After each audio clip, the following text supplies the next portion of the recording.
Welcome to our channel. Today we how to update Squarespace scheduling for consistent publishing, detailed guide step by step clearly. To begin updating your Squarespace scheduling for consistent publishing, log into your Squarespace account. Navigate to the main dashboard where you manage your website. Select the page or section where your scheduling settings are located. Click on the Settings option from the main menu. In the Settings menu, locate and select Website or Scheduling, depending on your layout. Look for the Publishing or Content Scheduling option within that section. Here, you'll see your current publishing schedule. Identify any existing entries that need to be updated or adjusted. To change an entry, click on the corresponding date or time. Modify the details as needed for the new schedule. You can also add new entries by selecting Add New or a similar option. Input the necessary information for your new schedule, ensuring accuracy.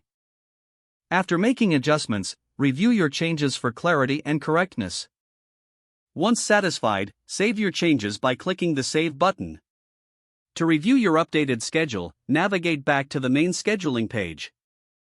Confirm that all entries now reflect your desired publishing times. Consider setting reminders or notifications, if available, for upcoming posts.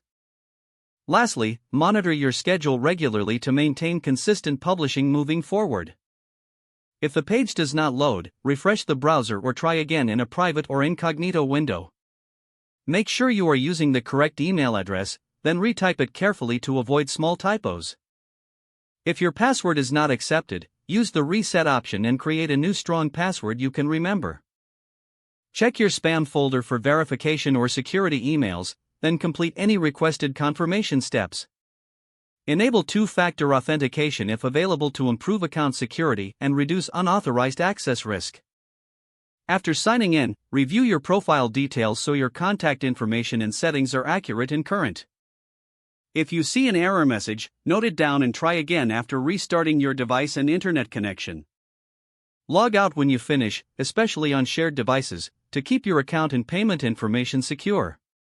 If the page does not load, refresh the browser or try again in a private or incognito window. Make sure you are using the correct email address, then retype it carefully to avoid small typos. Don't forget to like this video and subscribe to our channel for more step-by-step tech guides.